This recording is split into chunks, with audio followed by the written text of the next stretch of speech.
You are understanding that you are extensions of source energy. You've become very accustomed to your magnificent physical bodies, so much so that sometimes you forget who you really are. You're very good at utilizing your physical faculties and your physical senses through which you interpret the vibration of your being.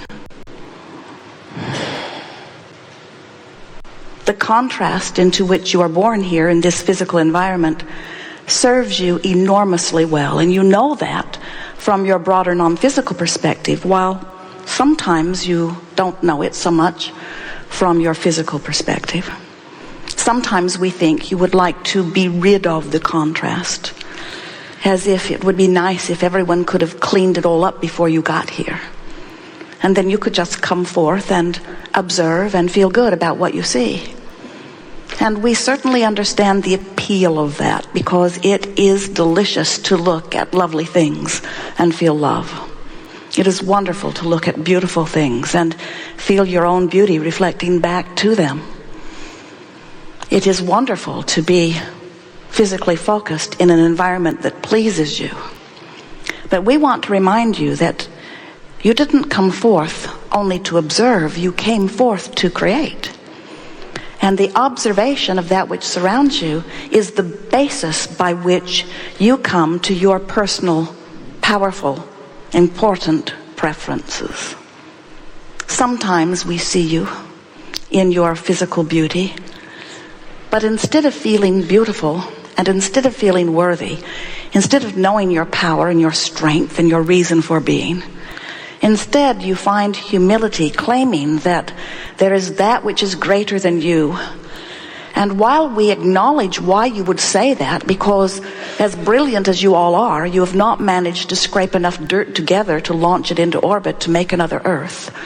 So we do understand how you would conclude that there must be something pretty big and wonderful going on for you to be here experiencing it in this environment.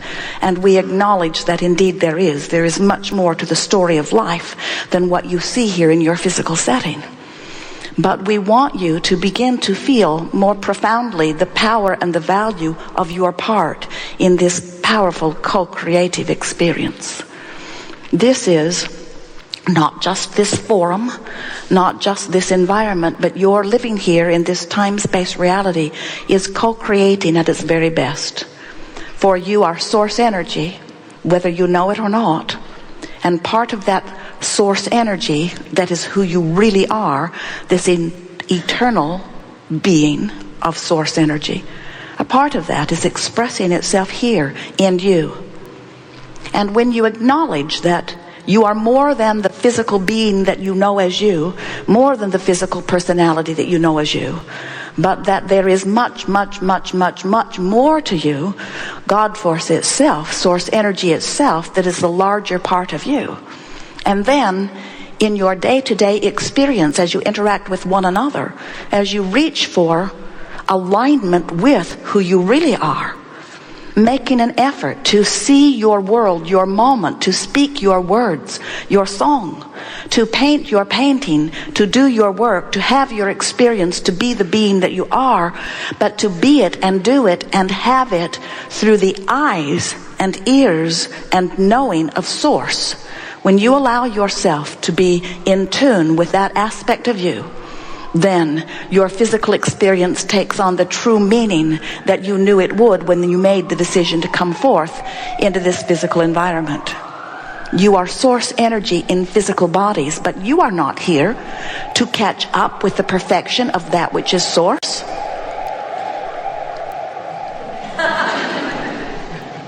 You have come forth as an extension of that which is source, to take source beyond that which it has been before. And when you understand your important place here, and when you allow the variety that surrounds you to help you to come to clear conclusions about what you want, and then, most important of all, you deliberately, by using your magnificent emotional guidance system, tune yourself to the vibration of that expanded source you, then you begin to live life as you have intended. You know that you are source energy before you came into this body? Many of you do. Do you know that you will be that again? Many of you do, or at least hope that there's something beyond this. Do you know that it is not dead or alive? It's not non-physical or physical. It's just life and more life. And do you know that while you are here focused in this physical body, that there is a larger part of you, non-physically focused, that is flowing to you and through you always? And when you find vibrational alignment or close vibrational proximity to that part of you, that's when passion pours through you. That's when love pours through you. That's when knowledge and clarity and vitality and flexibility and well-being and prosperity flow through you. When you tune yourself to the whole of that which is you, rather than separating yourself from the whole that is you by beating the drum of what's going wrong. When you tune yourself to who you really are, that's when life really begins to be full and fun and fast and fulfilling, and the way you intended it to be when you came forth into this physical body to begin with. So I want to give you a picture of this. Some of you are aware of our explanation of who you are. But we want to begin as a basis here, and then we will talk with you about anything that you are wanting to talk about. We want you to remember that you were source energy and still are source energy in non-physical. And that when you made the decision to come forth into this physical, we hear your physical all over the place. When you made the decision to come forth into this physical, we hear your physical all over the place. And when you made the decision to come forth into the physical, we hear your physical all over the place. You heard it too before you came. You did not say, wait till the sirens stop and then I'll be born. You did not say, wait until only well-being abounds and then I'll come forth. Clean it all up and then I'll come forth. You said, I will come forth, a part of me, into this contrasting experience, and from it I will come to my personal conclusions. And you cannot help but do that, can you? In fact, all day, every day, you are, whether you're speaking about it or not, coming to clear ideas, more clear and more clear ideas of what you would prefer. When you see someone having trauma, it is your desire that they have well-being. When you yourself are having trauma, you want well-being. If you do not have enough of something you need, you ask for more of it. And we want you to know, and while you toy with the idea, we want you to know that when you ask, no matter what it is, and no matter from where you are doing your asking, when you ask, it is given always and fully every single time. So some say, well, Abraham, I've heard that before. And if that's true, then where's my stuff? I'm certain I have been asking, and I see it not. And the more I ask, the more I don't see it. What's going on? Who's listening? I'm asking, where is it? And we say, what you must know is that you cannot stop asking. We call that step one. Life causes you to ask. Even the one-celled amoeba in the ocean is asking because it has its own perspective, and from it, it is coming to new conclusions. The evolution of all species is about this basis. So step one is contrast causes you to ask and ask and ask. And step two of this process of eternal creation is when you ask, it is always answered. It is given. But we want you to know that not only does Source answer what you are asking for, but Source then turns undivided attention to that which you have asked for, giving never attention to the dilemma that caused you to ask, or the problem that made you reach for the solution, or the question that makes you yearn for an answer.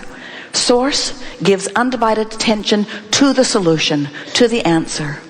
And so not only is it given, but it has become vibrationally. Now, if you're not accustomed to the idea of vibration, then those words may not be very satisfying to you. And most physical beings are really looking for the evidence of what they're asking for. Give me the evidence of the love of which you speak. Give me the evidence of the well-being of which you speak. Give me the evidence of the prosperity of which you speak. Give me the evidence. And we say, the evidence must come, and it must come immediately on the heels of your vibrational alignment with same. In other words, if life is causing you to ask for wellness because you are sick, but you are so aware of the sickness that you hold, as your physical body is uncomfortable and you turn your undivided attention to the discomfort, as you feel the fear, as you worry about it progressing, you hold yourself unwittingly in vibrational alignment with the opposite of that which you are asking. So even though you've accomplished step one, you've lived contrast and you have asked, and even though Source is seeing you whole and well, and vibrationally it is already so, the manifestation is yet to catch up with it, because there is always a buffer of time between your asking and your full manifestation. And during that buffer of time, it is your work to do what we are calling allow yourself to become a vibrational match to that which you have asked for. Many of our physical friends say, I so much would like more money. I want more money. I want more money. I want more money. And we say, tell us what that would be like. And they say, can't do it. Don't have enough money to know. And we say, but what do you think more money would feel like? Would it feel like well-being? Would it feel like stability? Would it feel like appreciation? Would it feel like well-being? And almost without exception, they say, I need more money, I need more money, I need more money, I need more money. Don't have enough money, don't have enough money, don't have enough money, don't have enough money. Would like more money, don't have enough money, don't have enough money, don't have enough money. It's not fair, it's not fair, it's not fair, it's not fair, it's not fair, it's not fair. Without realizing that they are practicing and therefore making a chronic vibration, a dominant vibration, and not understanding that you can't set your radio dial on 630 don't have enough money and let in 98.7 plenty of money. The frequencies have to match up. You cannot set the frequency of your being on what you're looking at and move to something else. And yet, that's the tricky part, isn't it? Because you have done such a good job of being in your bodies as you wanted to be, and observing what's around you as you wanted to observe, and exploring the contrast as all of us knew you would and wanted you to. But there's this one small thing that you keep doing that doesn't serve you, and that is you keep justifying why you want what you want by defending, by exaggerating, by complaining, by explaining, by pointing out what is. So it's just a very simple and powerful and really wonderful, when you get the hang of deliberate creation, fact of life, that you cannot get something different than what you're looking at, and you cannot get something different than what you're feeling when you're looking at it. Because it is always true, what you think and therefore what you feel and what you receive are always a vibrational match. So, if there are things that you want that are different than what you've got, you have to tune yourself differently. And the best way we know to tune yourself to something differently is to talk about what you want and why you want it. When you talk about what you want and how you'll get it and when it will come and where it will come from and who will bring it, it usually causes you to get into a more resistant place. But when you talk about what you want and why you want it, usually you can step back far enough to get into the essence of what you're reaching for. And with far less effort than it takes you to learn how to play Quicken on your computer, far less effort than any computer game or program, you can tune yourself, if you care about how you feel, into vibrational alignment with who you are. But these things you must understand first. You must first understand that the source within you, the source that is you, is pure positive energy. In other words, tuned in, tapped in, turned on, feeling good, liquid love. And when you tune yourself to something other than that, then you're out on the raw and ragged edge Some call it the leading edge, others call it the bleeding edge. You're out there where you are vibrationally so far apart from who you really are. And this is the thing we so want you to hear. If you get this, we'll speak it clearly and slowly, and again until you have a very good opportunity to get it if you want to get it. We want you to understand why you feel what you feel. We want you to understand what your emotions mean to you. We want you to understand that you are the creator of your own reality, and that life has caused you to expand into new places that if you don't go, you don't feel good.